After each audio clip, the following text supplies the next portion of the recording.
नमस्कार दोस्तों। आज हम बात करेंगे मेक इन इंडिया की।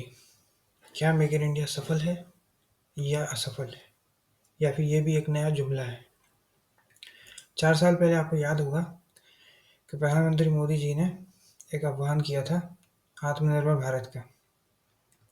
हम भी नाचे थे ये सोच के कि अब सारी ये 59 चाइनीज ऐप बैन हो चुकी हैं, तो अब नया भारत का निर्माण होगा। हमारा अपना ऑपरेटिंग सिस्टम होगा, चाहे मोबाइल का हो चाहे पीसी का हो। एंड्रॉयड का एक अल्टरनेटिव खड़ा होगा, विंडोज़ का अल्टरनेटिव होगा, गूगल का अल्टरनेटिव होगा, हमारा खुद का सर्च इंजन होगा। लेकिन आज आप देखिए, ये वीडियो भी आप यूट्यूब पर ही देख रहे हो सकता है आपका जो फ़ोन रहे वो भी चाइनीज़ हो।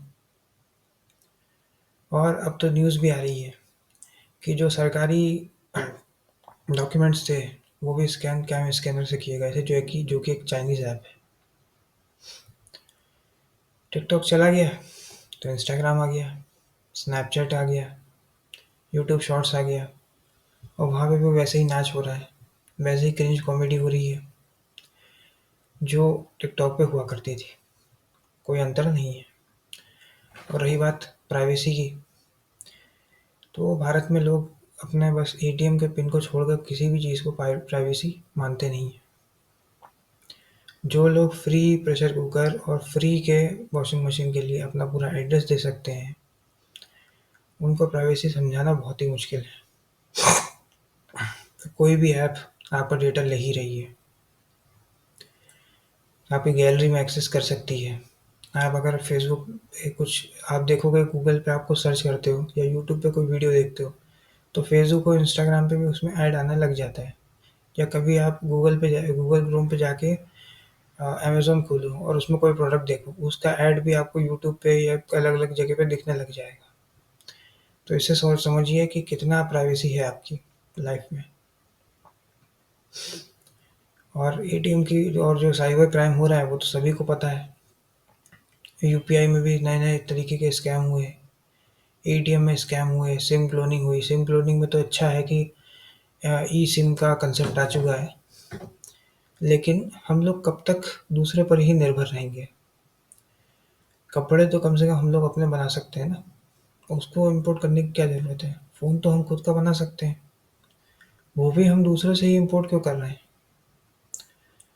अगर मैं आपको बोलूँ कि माइक्रोसॉफ्ट या माइक्रोमैक्स या लावा का फ़ोन खरीद लीजिए, तो आप हो सकता है नहीं भी खरीदो, क्योंकि मार्केट में आपके पास बहुत अच्छे-अच्छे ऑप्शंस हैं, बहुत अच्छे-अच्छे फीचर्स हैं, और फ़ोन दिखने में भी वैसे बहुत बेटर है। तो स्वदेशी कंपनियाँ जिनके पास बहुत अच्छा टाइम था, वो नहीं आगे बढ़ पाई। 2020 में के एंड में माइक्रोमैक्स ने पूरा अपना आई-एन लॉन्च किया, फिर आया माइक्रोमैक्स इज़ बैक, हमने भी प्रमोट किया।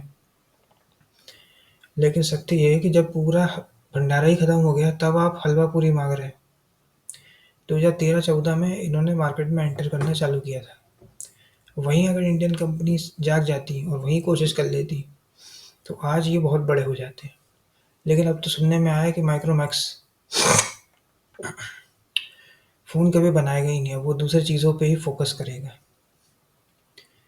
तो इंडियन कंपनी भी और भी दूसरी कंपनी भी आप देखोगे तो सब दूसरे को कॉपी ही करते हैं। अमेरिका में कोई कैब की कंपनी, यहाँ पे भी कैब की कंपनी आ गई। अमेरिका में कोई अमेज़न है, इंडिया में भी वैसे ही वेबसाइट बना दी। अमेरिका का आइडिया उठाओ और अपना लगा के बनाने लग जाओ। पहले भी यही होता था कि लोग चाइना जाते थे, फ़ोन बनाते थे, अपना टैग लगा के यहाँ पे बेचते थे। फिर चाइनीज़ लोगों ने खुद के फ़ोन बनाने चालू कर दिए, और जैसे ही उनको पूरा मार्केट समझ में आ गया कि क्या चलता है, क्या प्राइस है, और आत्मनिर्भर भारत में उन्होंने चाइनीज़ कंपनी ने ही यहाँ पे फैक्ट्री डाल ली, यहाँ पे अपना प्लांट डाल दिया, ताकि ये लगे कि वो भी इंडियन कंपनी है। तो इस हिसाब से अब लोगों को ये लगने लग गया है कि सारे के सारे ये भी इंडियन कंपनी है, लेकिन ऐसा नहीं है। उन्होंने जो यहाँ का हेड है वो भी इंडियन रख दिया, यहाँ पे अपना पूरा प्लांट डाल दिया ताकि कि सरकार की जो PLI स्कीम है उस पर भी उनको फ़ायदा मिले और उनका प्रोडक्ट ज़्यादा स्वदेशी लगे। लेकिन पैसा तो चाइना में ही जाएगा ना। रिसर्च एंड डेवलपमेंट में आप देखिए कि हम अपने GDP का कितना खर्चा करते हैं। ऐसे देश भी हैं जो 4% खर्चा करते हैं अपनी GDP का, हम लोग 1% भी नहीं करते हैं। तो जब आप R&D पे खर्चा ही नहीं करते हो तो फिर कोई नई चीज़ कहाँ से लाओगे? सब कुछ बस कॉपी पेस्ट है और वही कॉपी पेस्ट चलता जा रहा है। हमने कभी कोशिश नहीं करी कि वीडियो स्ट्रीमिंग प्लेटफॉर्म आए। वो ऐप जो है बंद हो गई, तो दूसरे जो स्टार्टअप ओनर है वो खुश हो रहे हैं कि कॉपी कभी वर्क नहीं करता, जबकि उनके खुद की जो कैब की कंपनी है वो दूसरे का कॉपी है। और उनकी जो ओला इलेक्ट्रिक है उसके भी बहुत अच्छे रिव्यूज़ नहीं है। और अपने टाइम में कुछ इनोवेटिव करने के बजाय दूसरे के प्रोजेक्ट लेके काम करने वाली कंपनी का जो ओनर है वो आज कह रहा है 70 घंटे काम करो। और आप समझ सकते हो कि ये क्या माइंडसेट है। बस पावर मिले, थोड़ी सी भी पावर मिल जाए, लोगों का शोषण करें और कोई लक्ष्य ही नहीं है लोगों का। कोई इनोवेशन कुछ नहीं ढूंढ सकते। आप देखिए कि पूरे दिन आपका बॉस जो है आपको काम नहीं देगा। वो काम कब देगा? 5 साढ़े 5 बजे, जब 6 बजे आप निकलने वाले रहोगे, क्योंकि उसका दिमाग चलता ही नहीं पूरे दिन में। बस शाम को उसको आइडियाज आते हैं। लेबर लॉज भी इतने घटिया हैं कि उस पर बात नहीं की जा सकती, नहीं तो शीर्ष नेता को बुरा लग जाएगा, वीडियो उड़ा देंगे, क्या पता।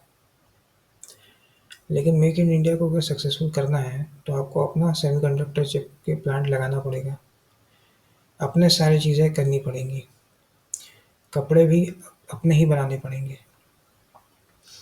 आप देखिए कि कपास का किसान क्यों आत्महत्या कर रहा है विदर्भ में, क्योंकि वहाँ पर टेक्सटाइल मिल्स होती तो कपास का किसान को से खरीद लेती और पैसे बन जाते, किसान को भी पैसे मिल जाते, जो टेक्सटाइल मिल्स है उनको भी फ़ायदा हो जाता। लेकिन नहीं हुआ, कोई भी काम करना ही नहीं है। महाराष्ट्र में इतना बढ़िया पोटेंशियल है, उनकी सारी इंडस्ट्री गुजरात में जा रही है। अब ये आप मतलब अपने स्टेट को ही आगे बढ़ाने के बारे में सोचते हो। अभी नया मुख्यमंत्री बना है, वो विदर्भ साइड का है, वो विदर्भ के लिए ही काम करेगा, यहाँ पे काम करेगा ही नहीं। तो आपको समझना होगा कि आपको पूरे देश की तरक्की करनी पड़ेगी। बिहार में बहुत बढ़िया पोटेंशियल था, एक लिकर कंपनी इन्वेस्ट कर रही थी, कार्ल्सबर्ग, शराबबंदी कर दी गई है। अब देखिए MP में इंडस्ट्रियलाइजेशन जिस फास्ट पेस में होना चाहिए था उसमें नहीं हुआ है। एक बहुत बढ़िया पोटेंशियल हो सकता था, बहुत बढ़िया पोटेंशियल है इंदौर में, भोपाल में, डेवलप्ड जगह है, फिर भी इंडस्ट्रीज़ नहीं आई। और उसमें आपको नारे और जुमले सुनने को मिलते हैं, बस बड़े-बड़े जो शब्द यूज़ कर लिए जाते हैं, आत्मनिर्भर भारत, मेक इन इंडिया, स्वदेशी अपनाओ, हाथ क्या आता है? तो सरकार को भी समझना होगा कि सिर्फ बोलने से कुछ नहीं होता है, आपको मेक इन इंडिया करके दिखाना पड़ेगा। और अगर आप नहीं करेंगे तो फिर दूसरों पे निर्भर रहेंगे और दूसरा जैसा चाहेगा वैसा होगा। अगर आप खाद खुद का नहीं बना सकते हैं, उसके लिए यूरिया आपको दूसरे से ही चाहिए, तो चाइना और यूक्रेन जब चाहे उसको कंट्रोल कर सकते हैं। इसलिए ज़रूरी है कि आप उसका भी अल्टरनेटिव ढूँढिए या फिर आप खुद ही बनाना चालू कर दीजिए। अगर आप गोबर से खाद बनाने की बातें करते हो, तो लोगों को सिखाइए कि कैसे होता है, उन्हें इंफ्रास्ट्रक्चर प्रोवाइड करिए, उन्हें सब्सिडी दीजिए। लेकिन ऐसा कुछ नहीं होता है, बस जुमलेबाजी होती रहती है। बातचीत कर लो, कोई बड़ा वर्ड उनको दे दो, वो जो है खुश हो जाएंगे। ये समझना होगा सरकार को थोड़ा सा सीरियस होना पड़ेगा, रिसर्च एंड इनोवेशन पर काम करना पड़ेगा, अन्यथा आपका ग्रोथ ज़्यादा आगे नहीं जाएगा। अभी भी आपको अमेरिका और चाइना को बीट करना है। चाइना देखिए हर चीज़ में है, आप जनता से एक्सपेक्ट करते हो कि वो बीट करे, ऐसा थोड़ी होता है। आप खुद अल्टरनेटिव ला नहीं सकते। इनका मंत्री कहता है कि अगर आप ऑनलाइन ई-कॉमर्स करोगे, ऑनलाइन डिलीवरी करोगे तो आप काउच पोटैटो की तरह हो जाओगे। और ये भी कहते हैं कि अमेज़न गलत तरीके से काम करता है। जो सरकार आपकी है, तो आपको भी कुछ करना चाहिए ना, लेकिन आप नहीं करते हो। आपको सिर्फ़ जुमलेबाज़ी के लिए पैसे मिलते हैं। इसलिए आपको समझना पड़ेगा कि चीज़ें कैसे होती हैं। सिर्फ़ बोलने भर से चीज़ें नहीं होती हैं। ठीक है, आज आपके पास मैंडेट है, कल नहीं होगा। आपको कुछ याद आपने कोई लीगेसी क्रिएट ही नहीं करी। भाखड़ा लंगर डैम नेहरू जी ने बनाया है, लीगेसी क्रिएट कर दी। कई सारी आईबी रॉ इंदिरा गांधी ने बनाई, लीगेसी क्रिएट कर दी। आपकी लीगेसी क्या है? कुछ भी नहीं। पोखरण जो है, लीगेसी क्रिएट कर दी अटल बिहारी वाजपेयी ने। पीवी नरसिम्हा राव ने एलपीजी रिफॉर्म्स लेकर आ गए, वो लीगेसी है उनकी। बट आपने क्या की है? नौकरी आप दे नहीं पा रहे हो, महंगाई आपसे कंट्रोल नहीं हो रही है। 70 घंटे काम करो, 84 घंटे काम करो, माँ भारती के लिए काम करो प्राइवेट सेक्टर कंपनी में। बताइए, प्राइवेट सेक्टर कंपनी में देश के लिए काम करूँ मैं? तुम 100 घंटे करवा लो, लेकिन घंटे के हिसाब से पैसे दो। इतना टॉक्सिक वर्क कल्चर है कि लोग 20s में ही 30s में ही सोचते हैं कि बस निकल जाएं कैसे भी करके इंडिया से बाहर। पंजाब में देखिए, इतना बढ़िया पोटेंशियल था, सब बर्बाद हो गया। अब कोई कंपनी वहाँ पे इन्वेस्ट करना ही नहीं चाहती है। वजह जो भी हो, सरकार को कंट्रोल करना रहता है, लॉ एंड ऑर्डर सिचुएशन भी और दूसरी चीज़ें भी। लेकिन यहाँ पे सरकार को कोई मतलब नहीं है, घूमने फिरने से मतलब है, फ़ोटो खिंचवाओ, बस चुनाव लड़ो और रेडियो पे ज्ञान बाँटो।